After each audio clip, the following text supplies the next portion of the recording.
In 10 years, a liberal arts degree in philosophy will be worth more than a traditional programming degree. That's because Cuban expects artificial intelligence technology to vastly change the job market. What is happening now, this is ridiculous what he says here, what is happening now with artificial intelligence is we'll start automating automation. Artificial intelligence won't need you or I to do it. It will be able to figure out itself how to automate tasks over the next 10 to 15 years. Now the hard part isn't, this is the quote, now the hard part isn't whether or not it will change the nature of work. It will. The question is, over the period of time that it happens, who will be displaced? And I agree. I think we're going to see such sweeping changes to the labour market, it might take 150 years. It might happen in 25. If it happens in 25, we have a major problem on our hands, which is why I think on the left we need to think about dealing with it. So in terms of jobs, I would agree entirely with what he's saying. So if you look at what kinds of professions are most at risk now from automation, actually, it's white-collar jobs. If you look at, for instance, journalism, I don't know if you saw a few weeks ago, there was 1,000 US jobs lost in journalism in like 1 week. Huffington Post, BuzzFeed, a few other places. And I don't know if this is true or not, but I saw somewhere that so far in 2018, the US has lost more jobs in journalism than in, you know, coal. So basically, why is that? It's because, by the way, if you're an advertiser, you're going to get far more bang for your buck on Facebook or Google than any other digital interface. So you're not going to give ad revenues to BuzzFeed or to HuffPo, right? So unless it's paywalled, you're kind of screwed long term as a media operation. Lots of these white-collar jobs are gone, or they're going to go. As I've said, radiologist is another one. That's not to say we won't have radiologists, we will, but the data processing means where we currently need 5 or 10 radiologists, we might just need 1. And actually they'll be able to do a better job. And that's also really useful because we're going to have more people being diagnosed with stuff. Again, I said, you know, in law, you can Google law automation Financial Times. You'll see dozens of articles about how many people are being laid off in law, very junior levels. That's not to say there won't be barristers and solicitors, there will be. But these aren't going to employ large numbers of, well, you know, more's the matter, but there will be. But the point is they're not going to be major employers. So if I had a kid, 20 years ago I'd have said, look, just go study law. I wish my dad had said that to me, because it's so versatile. But I wouldn't say that now. So law, the kind of bourgeois professions of the 20th century, law, journalism, medicine, they're kind of on their knees. And it's probably a cliche thing, I'd probably say, and it ties in with what I'm saying about automation and fine motor coordination, etc. Get a trade. You know, I'm not trying to say that to sort of appeal to some blue-collar working class identity. Absolutely, a plumber, electrician, you know, if you want, you know, be a roofer with a specialisation in renewable energies. You'll be absolutely minted. Not that it matters, because we're going to have a top rate of tax of 80%. But you see my point. You know, but seriously, you see my point. I would say try and work around the structural changes we're going to see in the economy in the next 50 years, and include that in the areas where we know automation is not going to really hit. That would be one, right? Trades would be good. Yeah, the idea of packing off your kid to uni to get a 2-1 in humanity, I mean, it's already not there, you know, in terms of, you know, the labour market functioning properly. 20, 30 years, I think it's gone. In terms of we still would need to have jobs, I mean, a great example is there was a recent fire near here, wasn't there? At Amazon. Ocado. Yeah. Ocado, that's right, yeah. But apparently the robots were still going around when they were on fire and they were spreading the fire. So, I mean, that's a classic example of you do need human beings. Even the most automated manufacturing plant in the world, you're going to have humans for quality control. They'll be like, you can have an assembly line of light bulbs, you're still going to have somebody at the end to look at it and see everything's fine, right? So you're always going to need humans. They're not going to be completely eliminated in, yes, maintenance and cleaning, all the things I said.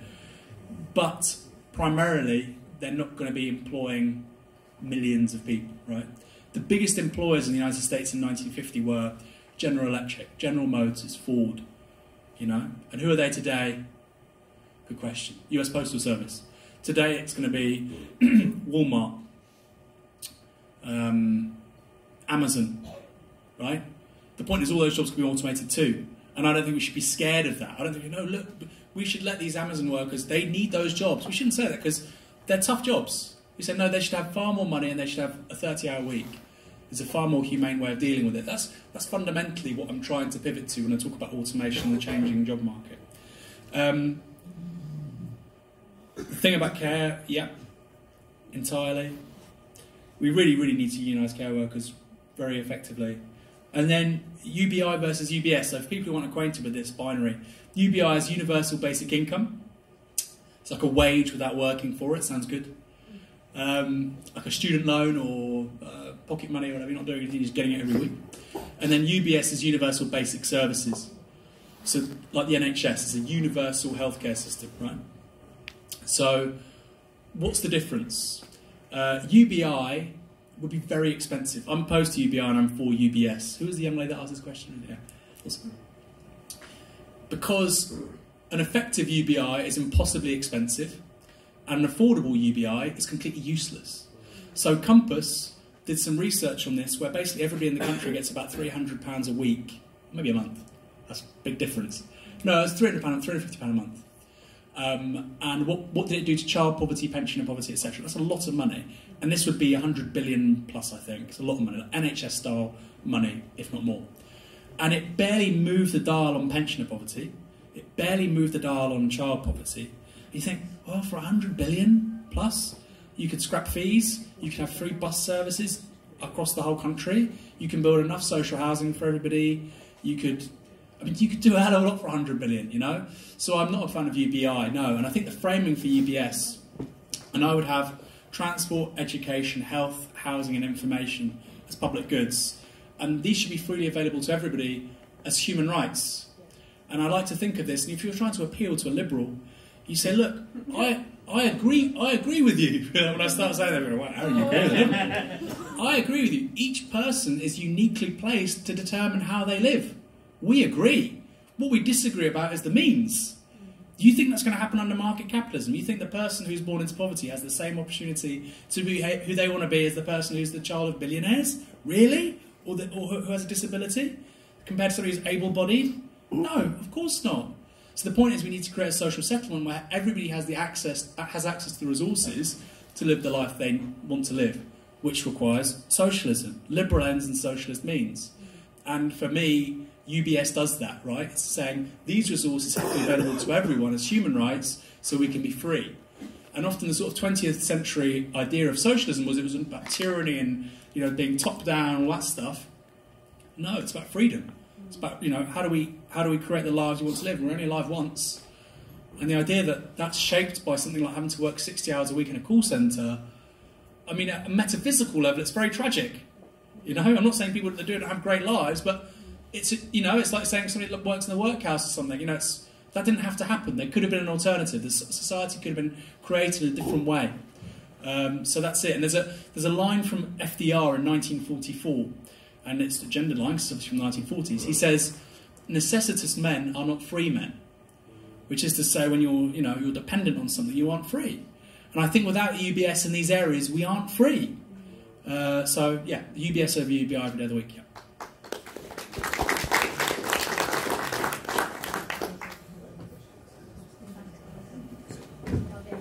Anybody else want to indicate, ask a question, or not the last one? Nathan. Nathan. Nathan. That's it.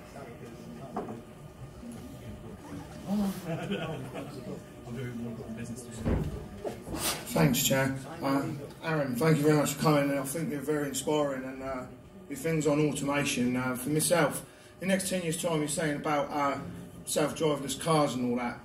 Where I work in local government, as a bin man for the last 16 years, as you can see in other countries, they have dust carts where there's no one behind them loading bins. My biggest threat is that the way these Tories and capitalists are, we might end up one day in Southampton, no jolly old bin men emptying the bins. I just want to know your thoughts on automation and how it affects local authorities, local government up and down the country.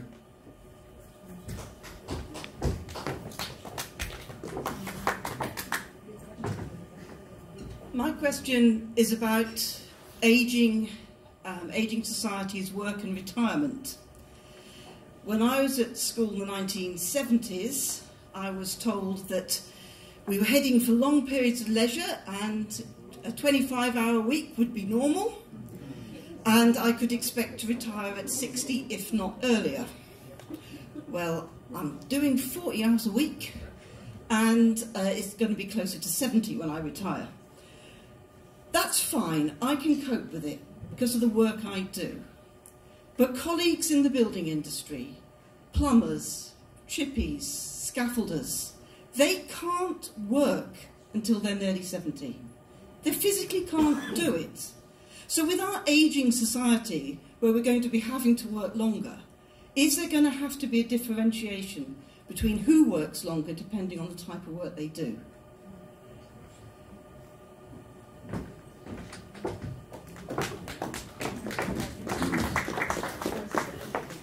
Yeah, my question is basically is whether or not you think it's more important to actually look at what we're actually aspiring to, because as far as I can see, automation is just creating more of the things that we measure our success by, whether it's who drives the best car, who's got the most up-to-date gadget, who's got the biggest TV, who's got the biggest house, and whether it's more imperative that we start looking at our moral compasses, so we start having empathy. And maybe if the issue of unemployment, mass unemployment through the zero marginal cost society where we produce it so cheaply, we think, hold on, everyone's got it. So what do we measure ourselves by? Is it the food we produce? Is it the love we give? Or is it the empathy with people who haven't actually got anything? Maybe it's not until we have nothing that then we'll actually understand the position what the world's in. And like you were saying about how the first maybe society grows because of we learn to produce food in excess.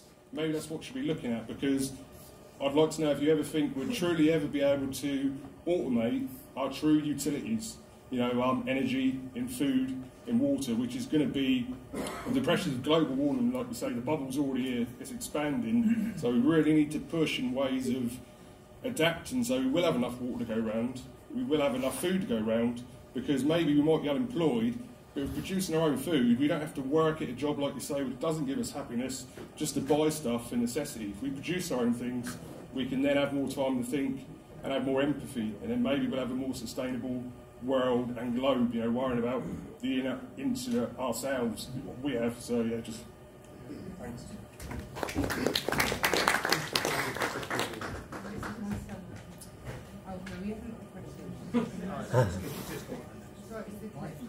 Okay, I'm going to ask Aaron to come back on those and also just summarise because we've got some other business, but Aaron's going to stay for that other business as well.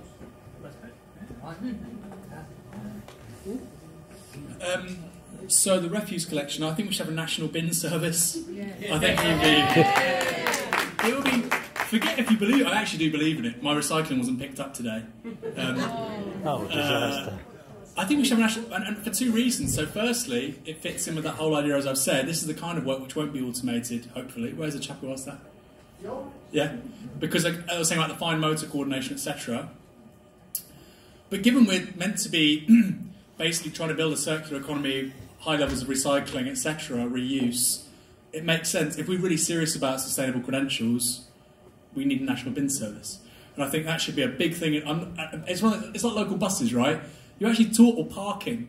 You talk to people. If you get away from the Westminster bubble, where they're all talking about Jeremy Corbyn's tie pin, you go, look, I spent half an hour trying to park outside my house. I don't care what tie pin he has.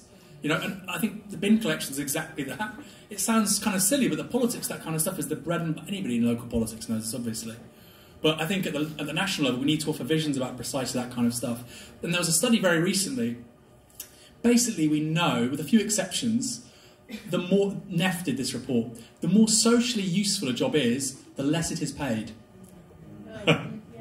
Unbelievable. Care work, cleaners, refuse collection, teaching. I mean, teaching is a bit better paid, right? You could say, well, a university professor or a head teacher. What are they? I mean, they can. You know, it can be. I agree with you. Obviously, in the US, for instance, right, they can be paid, you know, really next to nothing. Teachers. And yeah, we clearly need to do something about that. And then you think, well, okay, on the one hand, these people will create the social value we need to live as a society.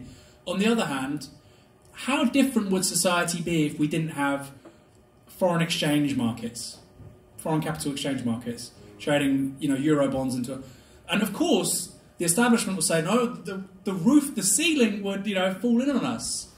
Actually, there have been episodes where currency trading has been suspended for kind of weeks or months on end. I think it happened in the Netherlands in the 70s. Grace Blakely's doing a book on this. It had zero impact on the real economy. Zero. If you don't collect bins for several months, let's see what happens. Right? It happens often in Naples because it's run by the mafia. Pardon? Yeah. Oh yeah. When was that? Years ago now. I bet it was mad. Yeah. So I mean, so it's the politics stuff is hugely important. But I don't personally think it'll be automated. I think it's such a political hot potato. You'd be a bit crazy to do that as a councillor, I think. Secondly, in terms of the lady who said about we should be living in a leisure society, there was a paper written by a chap called John Maynard Keynes in 1930 called Letter on the Economic Possibilities of Our Grandchildren. Who's heard of this? Hands up. No? So he said in 1930, straight after the Great Depression, and he says, 100 years hence, I can see a world because of compound interest and human ingenuity where we all work 12 hours a week. Right? And that's what, 11 years away. And it hasn't happened, has it? And the reason why is that John Maynard Keynes didn't have a critical understanding of technology. He didn't have a Marxist understanding of technology. Right? Because Karl Marx would say, Marx says, I think in the Grundrisse, he says, even with the most advanced tools, the human is reduced to a life beneath that of the savage. He works longer and for less than ever before. Right? So Marx was right on this, and Keynes was wrong. Because Marx understood no matter how advanced technology is, if the social relations aren't adequate to it, if increases in productivity only benefit profits and wages for the 1%, and not the rest of us, there's nothing inevitable about that whatsoever. And we know that productivity and wages for the average person have basically decoupled over the last 40 years. Why is that? Because we had the end of a compact between labour and capital, right? So that's the reason why we don't have the leisure society. But John, that's a great... Where's the lady that said this? No. Yeah. Are you familiar with that? John Maynard Keynes? Yeah? I mean, that's just... You read this and go, wow. I mean, and that's the smartest liberal economist of the 20th century. And he was completely wrong. In terms of disability, who was the lady that asked this? Disability and ageing and pensions. I also got two from you, wow. So I read once that basically optometry and the invention of sort of modern glasses doubled the working life of a medieval craftsman, of artisanal workers. Which is kind of amazing when you think about it. You have this invention in the sort of 15th, 16th century, and all of a sudden, if you're a fresco painter, you can work till you're 50, whereas before you'd be in trouble in your mid-30s. And I thought, isn't that crazy? Just the lens had that impact on working life. And I think because we're subject to capitalist social relations, invariably, before we have a reduction in the pension age, as we should have, they'll be having people in like robotic-assisted suits and stuff. 90-year-olds be working with robotic-assisted suits. Again, because we're subject to capitalist realism. I remember reading a thing ahead of the Paralympics in 2012, and there was this amazing technological thing given to this lady, some kind of prosthetic. It's amazing. I can work again. And she was doing like shelf stacking or something. And you're like, we need to socialise research into healthcare and medicine so that we can, yes, eliminate disease and infirmity, but not so that people can... That's ridiculous. You should be running up, walking up Everest and running marathons and playing with your grandchildren. So that relationship between retirement, ageing, disability, technology, again, if we don't detach it from the social relations, if we don't have a broader political project, they'll contrive new stuff, believe me. If there was a pill that they could say, you can sleep 5 hours and you have the exact same cognitive function as 8 hours, in 100 years' time, everybody would be taking it, it'd be normal. And you'd have the equivalent of the Tories, the equivalent of George Osborne in 100 years' time, and you'd be like, those lazy bastards, they think they can sleep 8 hours a day. I sleep 5 hours a day. And so that's why we always need to think, I think, critically about things like ageing, technology, disability, because what they view as inevitable isn't inevitable, it's a social choice. A really good question about freedom and people, what do they think matters? So there was, this is around 2010, 2011. I can't remember what magazine asked this, Time magazine, maybe? And it was basically saying, what is freedom? And obviously the the avatar of freedom to people in the 1950s, 60s, 70s was a car, right? Freedom, independence, and it turns out the smartphone was played a very similar function to sort of millennials, which I find ridiculous because I hate my phone. Sort of, I view it as a little mini prison, but they associate it with freedom, and in a way that's a good thing. You know, I don't like to be that positive about it, but in a way that's a good thing. I mean, as screwed up as social media is, as screwed up as kind of these technologies are built around addiction, you know, they literally build on the neuropathologies of addiction to make you addicted to notifications and push notifications and so on. It speaks to a fact that we really do care about one another, don't we? We really do care about being connected. That is actually, once you have a technology that allows that, people really do prize and value that, more than cars and nice clothes and all these things. Now, I understand people often do it to project a certain image of themselves, but the fact they give so much truck to how other people interpret it clearly shows we are incredibly social animals. And so the good life, bring it back to what Keynes was saying in the Economic Possibilities of Our Grandchildren, he finishes that letter and he says, in 2030, we'll have solved, he says, quote, the fundamental economic question, i.e. scarcity. And he says, then man finally will be able to answer the question which has always plagued him, how to live wisely, agreeably and well. Because you can only answer those questions when you're no longer subject to economic necessity and the wage relation and work and capitalism. So on the one hand, we need to think critically about the good life under capitalism, but also simultaneously understand in the kind of society we've created, it's very difficult for people to create healthy ideas of how they want to live, you know? So it's mutually constitutive. We make history, we make ourselves, but not under conditions of our own making. So something to think about. And then finally, the food thing. I'll finish this. And I'll wrap up as well. So I haven't talked about it, but in the book I talk about resource scarcity, obviously another huge issue. And I talk about the possibility of synthetic meat, right? Cultured meat. And people go, well, you know, is that like tofu or something? No, it's meat. In 2008, there was a chap called Mark Post, Dutch scientist. He created the world's first synthetic hamburger, costing $325,000. Now, a meatball using the same technology costs about $80. Next year, a company called Finless Foods is putting onto the market synthetic fish products. And because fish is it's a high protein meat, there's not much fat, it's very easy to replicate. Same with chicken, right? Chicken breast. You can create synthetic. How the hell do you create synthetic meat? That's not possible. Biologically, it's absolutely indistinguishable from meat. So how you do that is you get genetic traces of, say, a chicken, and then you grow it in a vat using yeast, which has been genetically modified to scale these chicken proteins, right? Which is pretty amazing. And you feed it with the same inputs that if a chicken was growing eggs, what inputs does it need? If we're thinking of how does life on Earth exist? It's all a function of chemical reactions coming from solar energy. So solar energy creates all the plants and trees you'll ever see. Also creates something called phytoplankton, which actually creates half the world's oxygen. Phytoplankton is basically the bottom of the food chain in our oceans, right? And this stuff is converting solar energy into something which can be eaten by other animals. And then these other animals eat that, and sometimes we eat them too. So you've got a very inefficient conversion of solar energy into meat for us to then eat.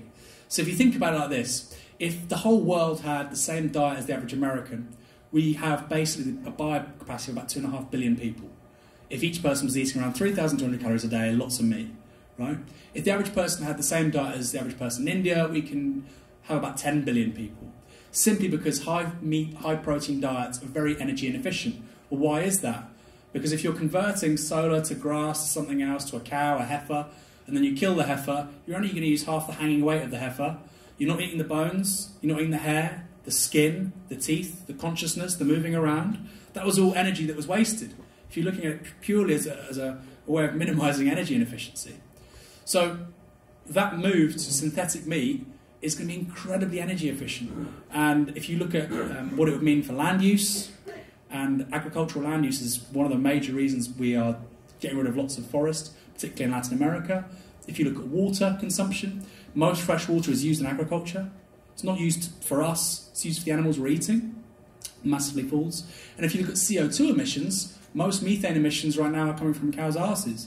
They're not coming from us. And yes, methane is inconsiderable compared to CO2, but it's still a greenhouse gas. So technological change also can do some really, really positive things. We could have far greater food outputs for far less put in, whether it's CO2, labour, water, land. So that's something that we can be positive about. And those products are already coming to market. Now, here's the hitch, right?